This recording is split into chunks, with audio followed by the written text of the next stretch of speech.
This is the Content Strategy Insights podcast, episode number 101. It's been a dozen years since Kristina Halvorson published the first edition of her book, Content Strategy for the Web. She'd be the first person to point out that many had practiced and talked and written about the field before then, but it's also true that her book paved the way for a deeper appreciation of the practice of content strategy. She continues to advance the profession with the Confab and Button conferences and her always sassy Twitter feed. Welcome to the Content Strategy Insights podcast, where accomplished content strategy experts share their wisdom with our friends in the content community.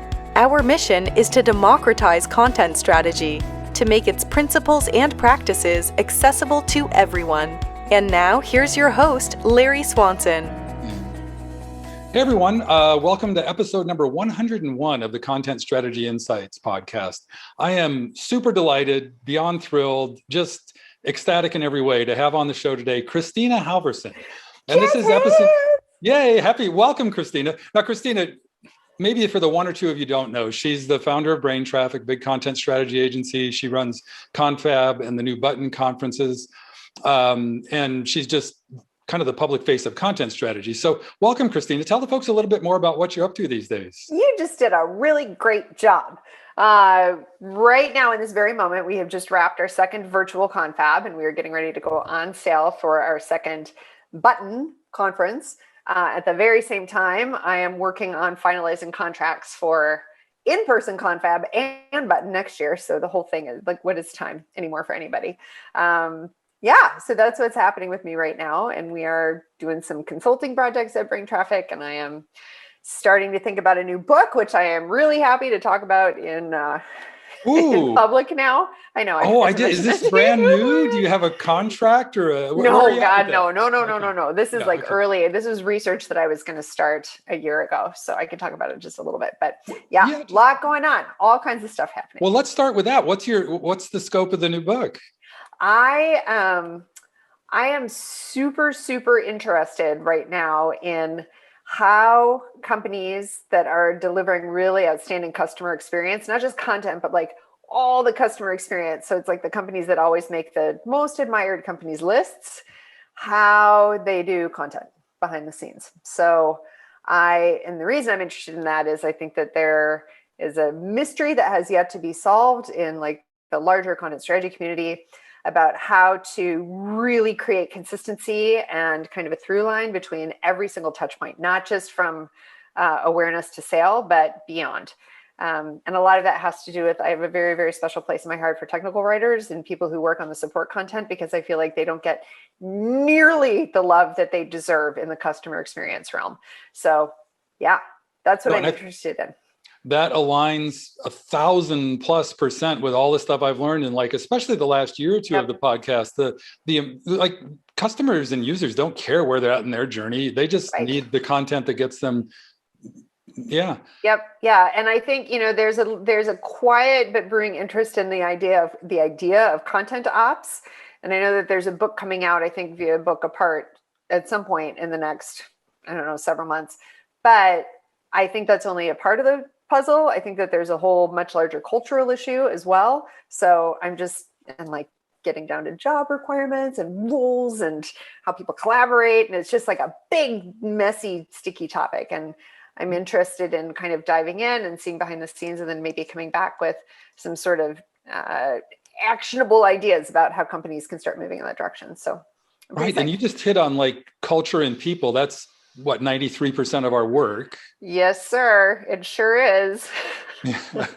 Yeah. And leadership, right? I mean, because that's every time anybody's like, how do I sell this idea into my company? I'm just like, look, if you don't have leadership that understands and values content as a true business asset, it's a long, long ways to go. You can convince your manager, they can convince the director, they can convince the VP, but ultimately, if you're hitting that CIO level or CMO and they don't understand the complexities of content or how important its role is in terms of just making or breaking the customer experience, you're going to just keep hitting your head against a brick wall. Yep. So that's what I'm hoping with this book actually, is to start to change the minds of leadership. I'm excited to see that because you've had as much success at that as anyone. Just from my anecdotal experiences over the years, like when people talk about that, a lot of people speak about it with frustration, but you speak about it with authority and experience. So like, oh, and here's how I convinced that C-suite to do this. Little bit. It depends. I mean, if the C-suite's going to let me through the door, then they already like have an idea that this is something important. So Brain Traffic, we do two main things. We produce Confab and Button, but then we also have a pretty robust consulting practice where we work with organizations on content strategy for websites and then content strategy kind of across the enterprise, which we really deal way more on like the people part and not on the technical content part, which I just attended the Seattle meetup where Teresa Putke and Gary Carlson were speaking specifically about enterprise content strategy. I'm such like a super fangirl of Teresa and that whole firm. But anyway, point being, we largely deal with the people and the culture part of it. And that is, so those are kind of two areas of focus for our consulting practice.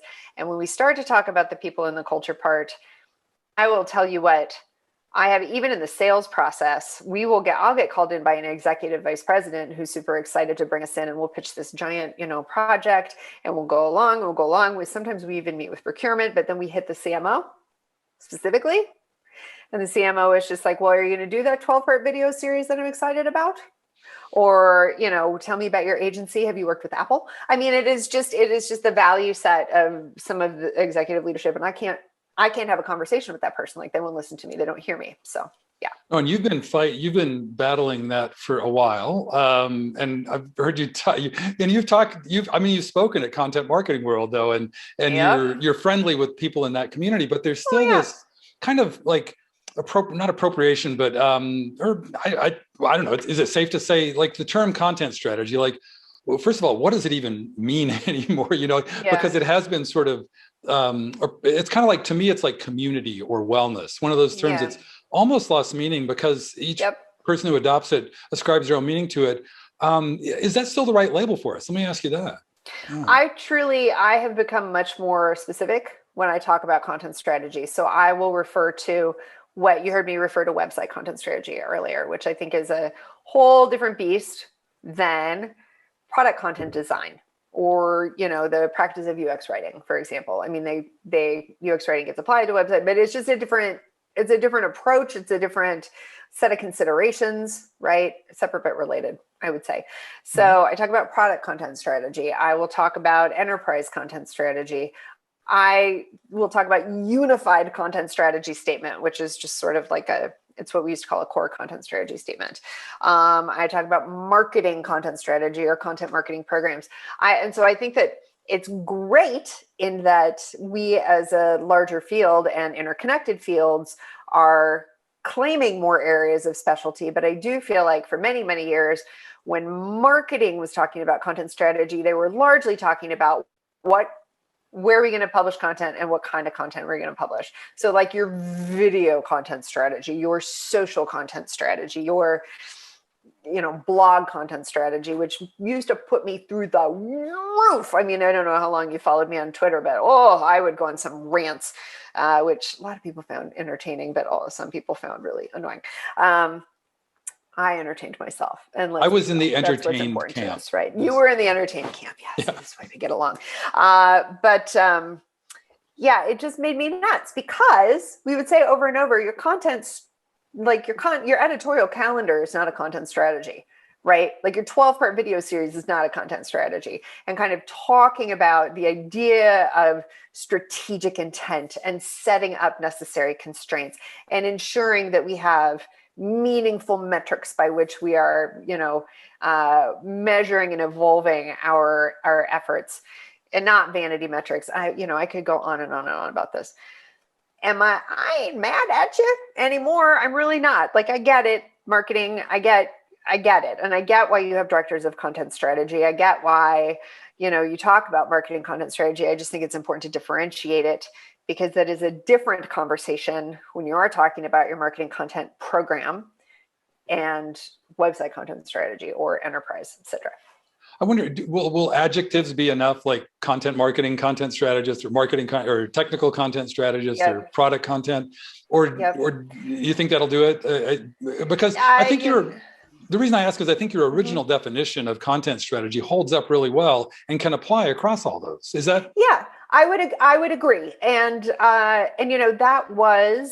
that was a pretty big. That was one of my central intents when I wrote the book in the first place. Was let's get some stuff out there that people don't feel overwhelmed by, that doesn't like overcomplicate the situation, because the thing we want to focus on is that content is important. And then we have to stop waiting to talk about language and words and meaning and intent and messaging until the 11th hour. Like we have to stop doing that. So I wrote what I thought was a very accessible book, the first 3 chapters of which are written for leadership.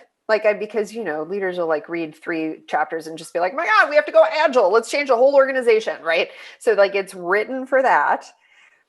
And that definition was intentionally broad. And it has worked beautifully for a couple of reasons. One, to your point, it still holds up. I mean, it's hard to argue that content strategy guides your planning for the creation, delivery, and governance of useful, usable content. That's really, really difficult to and yeah, there have been people that are like, oh, it doesn't include this or this or this. And I'm just like, but it could. It's not exclusive of those ideas or concepts. So it helps provide that broad umbrella. Another thing I feel like it served very well is that was the definition we used and that we still use today when we do a call for speakers for Confab, because we really look at Confab as like the big tent of content strategy, that is where we want marketing to come. We want technical writers to come. We want HR communicators to come, and website folks and product design folks, because ultimately, coming back to what I want to write this book about, all of those people touch our audience or user or customer somewhere along the continuum of their experience. And so shouldn't we all be speaking the same language? Yep. Yeah. And now you got me. How successful do you think you've been in? Because when I was at Confab, I loved it. I mean, I loved, it's like the most huggy, cakey conference ever. I know. What's not to love? I sometimes am like, can we scale back on the Confab feelings? Like, can we just pull that in and focus a little bit more on like rigorous, education? But that's okay. Yeah. But I wasn't pigeonholing people when I was there, but it seemed like a pretty diverse crowd to me, like a diverse in the sense, across the professions. Do you feel like you're getting the folks you want, like from technical content, from the technical world, from the marketing world? And I guess also, not to get into your conference strategy, but like, are you worried about divvying up the product people by hosting Button and Confab? Mm-hmm. No, that's a great question. And what's interesting is that for a couple of years we had Confab Central, and then we had Confab Intensive, and then we had Confab Higher Ed. And we sold tickets to all of them. It was fine. We did, but we also felt like they were really cannibalizing one another. Like Confab Central was supposed to be like the place that you came first. And then when you felt like you outgrew Confab Central, then you would go to Confab Intensive, which was like 3 days of workshops. And if you were in higher ed, that was a unique beast. And so for a while, we were actually trying to host events that by industry, like we tried a Confab nonprofit, and we tried a Confab government, and we were going to do like a Confab healthcare. And really what I found is that content, yes, it helps to talk about content by industry, and higher ed folks want to find each other, and healthcare folks want to find each other, and they all have unique sets of challenges. But ultimately, there are a whole lot of common challenges that bind us together as people who care about content. And it literally, that is our call. If you care about making content better for everyone, come to Confab. It doesn't matter if you do websites or marketing or technical writing or, communications internally within your organizations, digitally on the intranet. It doesn't matter. There's something for you at Confab, because at its core, we are focusing on helping people create useful, usable content. So we're not talking about marketing campaigns. We're not talking about SEO for visibility outside of like findability and usability. So your question is, are we getting the people that we want there? Are we getting the job titles that we want there? We're getting the people there who have the mindset of being curious and committed and passionate about inclusive, accessible content for everyone. And that's what we want. That's what binds people together, no matter what their job title or role or industry or even level of expertise. That's something I don't spend a huge amount of time in that world, but in the marketing world, and I think just in the product and business world in general, there's this growing like kind of appreciation of not like old-fashioned industry niches or professional niches, but this sort of mindset niche. It's like, Sure. Yeah, you're a confab person, and that's who we're reaching out to. And then Sure. maybe you get a representative sampling of those, maybe you don't. It's more about Sure. that mindset. Yep. Yeah, I think so. And even, for Button, for example, so this is our content design conference, and the folks that we expect and that we're seeing interest in and who came to our very first Button last fall, these are people who work at prominent digital product and services organizations, who with mature content design practices, who are really looking to level up. And the people who are just behind them who want to know what it is that they're doing, or the people who are one or two product people who have been tasked with standing up a content design team within their organization. These are folks who are very interested in craft. They're very interested in tooling. They're very interested in how content design sits within the product team and within a larger product organization. So their interests are very, very specialized. We also find that these are folks who are very, very committed to, not that the people at Confab are not, but these are folks who are really like, we are committed to making our products and services inclusive of all experiences and accessible no matter who people are and where they are and what their capabilities are or not. And they're like rabid about those topics, which is awesome. So I am learning to sit back and listen and learn from this community big time. And that has actually been an interesting thing too, is that my role at Confab to this day is sort of cheerleader and leader, like, yeah, I wrote the book or whatever. And I'm super, I'm like the, whatever, I'm like the Confab cheerleader. For Button, I feel a lot more like my job is to facilitate and to lift up. That's a core value for us, is lifting up new voices, lifting up voices that we feel like are doing good things and embody values that we, share as brain traffic and want to kind of like spotlight within the larger community. For Button, I feel like my job is really more like, it's just much less about like Kristina, the content strategy celebrity. It's much more about like Kristina, the facilitator and the host, and make sure everybody like has what they need to go and make this discipline run. Mm-hmm. Well, and that discipline, it makes perfect sense. Yeah. And you're making me think about like how that discipline just kind of came out of nowhere. Like content strategy kind of emerged from like, I think the mid-late 90s up to about that kind of fervid around 2009, 2010, everybody all of a sudden was like, hey, we're doing a thing. Sure. Whereas content design has emerged, like, it seems like in the blink of an eye. Yeah, it really does feel that way. Although like content strategy, product organizations have been practicing it for 15 years. I just did a clubhouse room. I know. I'm like one of the kids with a manager of design ops at Atlassian. And they have been building out their content design practice for 10 years. And she had no idea that they were at the forefront of the movement. She thought everybody had content design. And I was just like, oh, no.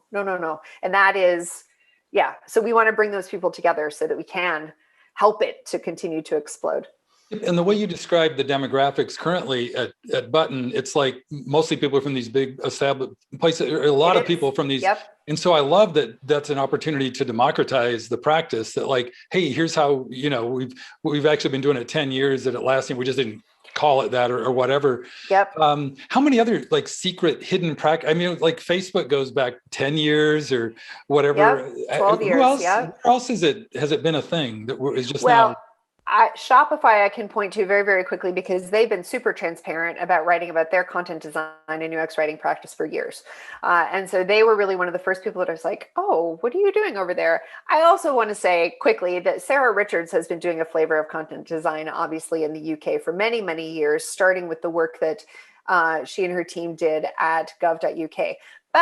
And she'll tell you the same thing, the methodologies that she pulled together and called content design have been around in UX forever. It's just that she was able to like say, this is important, this is important, this is important. We can put these all together and, make sure that content is useful and usable for people within the website experience specifically. And the work that we're doing around research and making sure that choices are informed by data and writing in plain language, that's content design.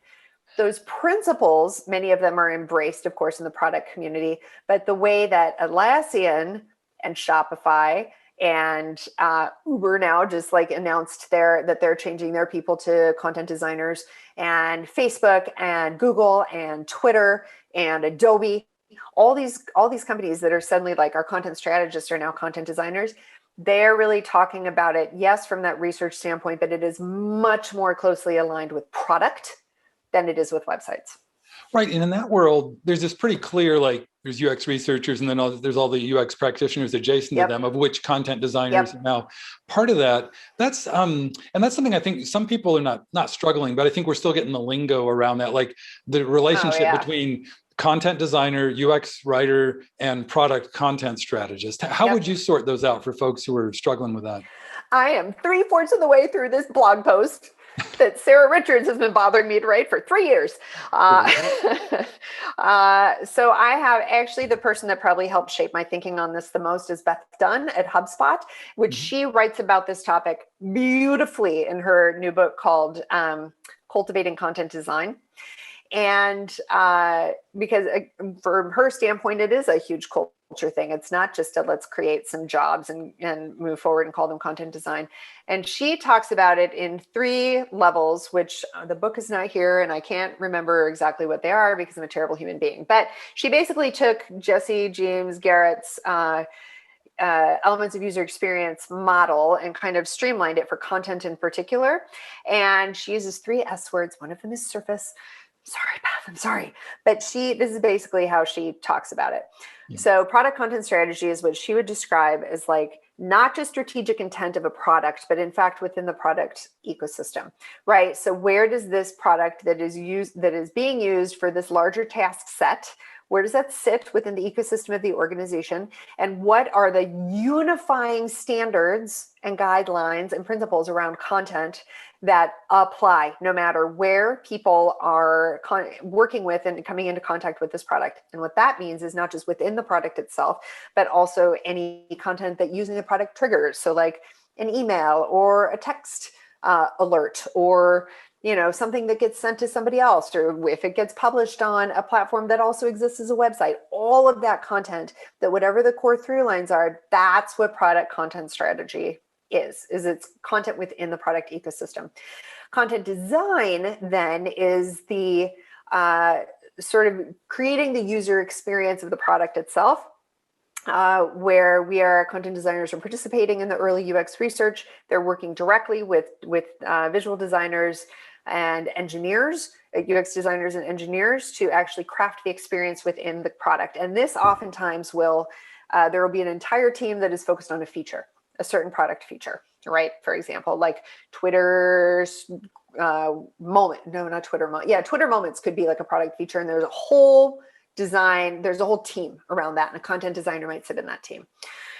So that's where the content designer's role is. The UX writer then is where the rubber hits the road. This is the person that is actually penning, metaphorically, the words. They're making choices around language, around voice, around tone, around the application of voice and tone.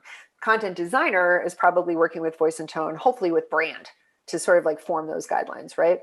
Or even the product content strategist. It can vary. But the UX writer, or the UX writing, I should say, that actually is crafting the experience of the language and the words within the product. So I will say, and Scott Kuby keeps me honest about this, job title and role are separate, right? Like you can have a job title and have like 6 different roles. So when I talk about content design, UX writing, et cetera, I really am more talking about like the role than the job title. And to that end, I think there are a million people with the title content design that do UX writing, and a million UX writers that do content design. Where I get real worried specifically, this is my last thing, is when a UX writer is operating in a vacuum and has no content design and has no product content strategy thinking or documentation or decisions or resources available. That I don't like.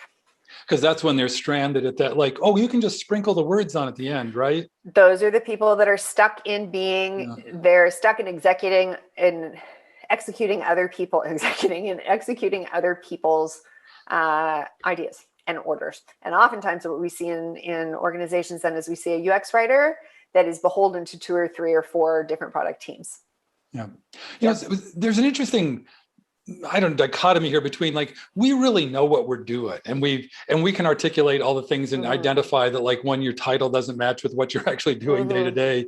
So it feels like we're pretty mature as an industry, but kind of like there's some, is that just other people perceiving what we do and like HR people having trouble writing the right job title and description, or do we still have some more maturing to do as an industry, I guess, or as a profession? Well, I mean, listen, that's a really great question. This is another thing that Dominique from Elless and I were talking about quite a bit, is that I think that and Rahel Bailey created a beautiful diagram like 13 years ago that I have yet to see anyone improve upon when it comes to, you're nodding, so you know what I'm talking about, levels of maturity within organizations when it comes to content.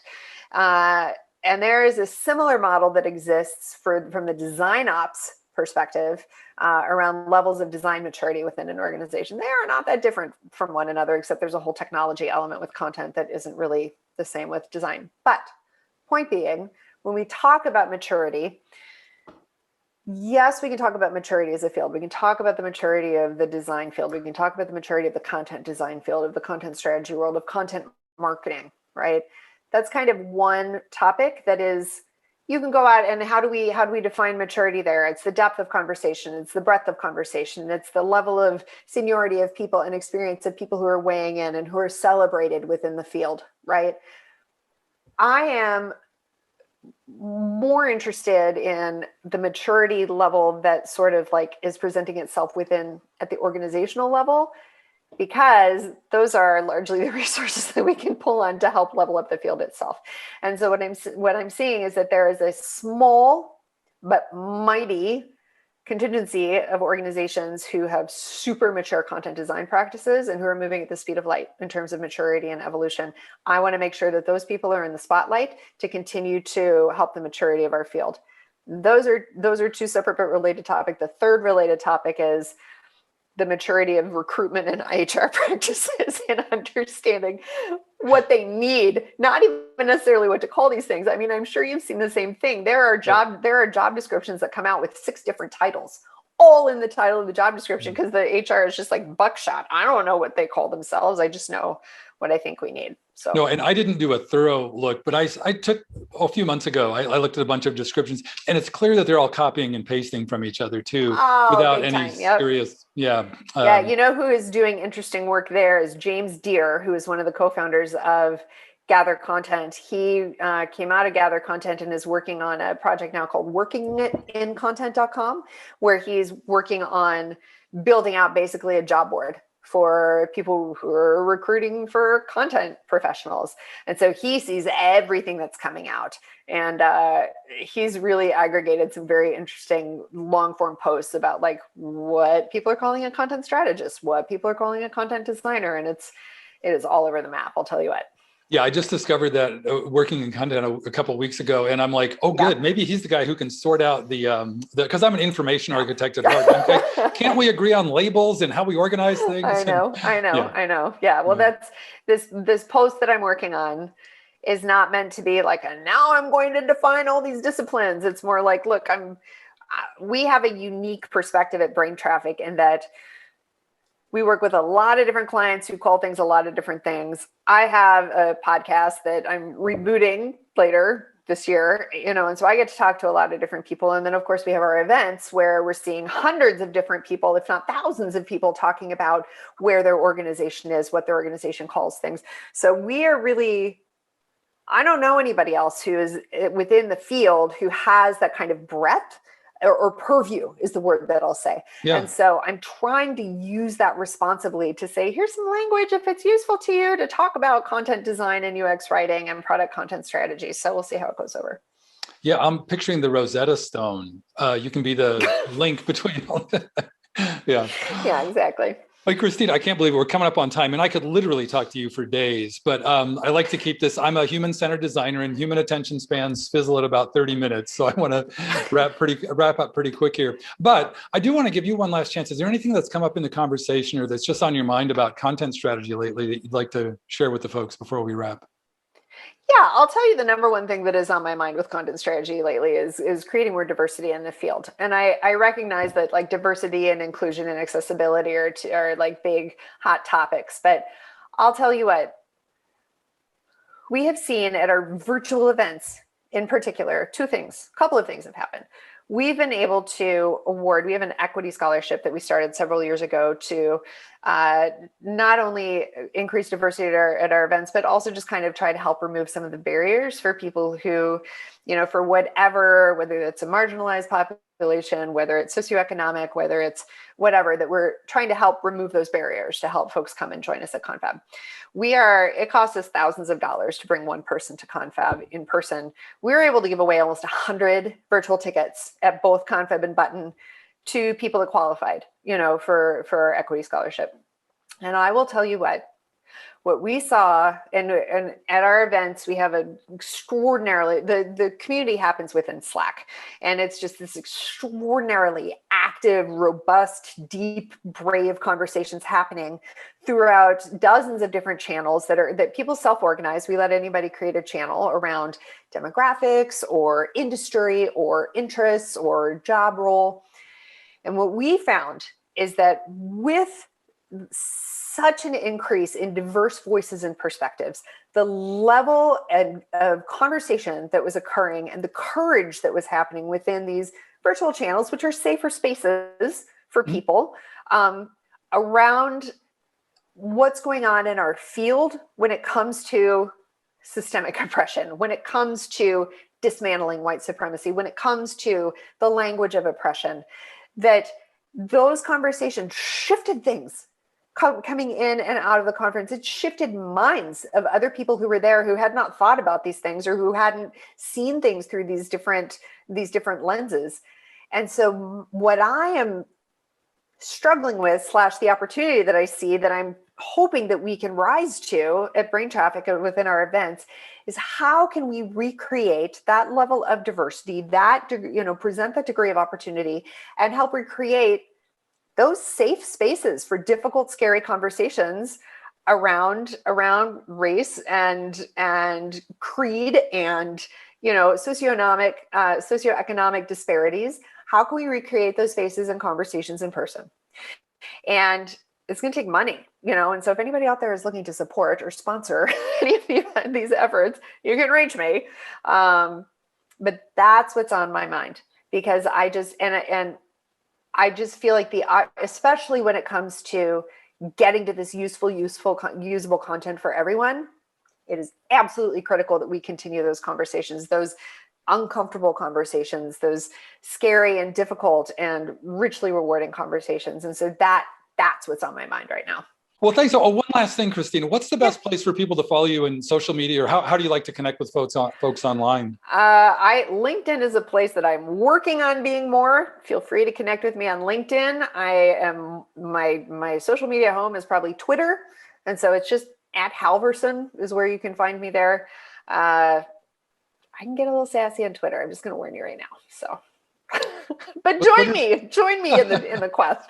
Join Sassy Twitter with Kristina Exactly. Halvorson. Yeah. No, I appreciate it. I'm in there. Well, thanks so much, Kristina. I'm glad we finally got to talk. And I am so honored to be here. I really am. Thank you so much for having me on.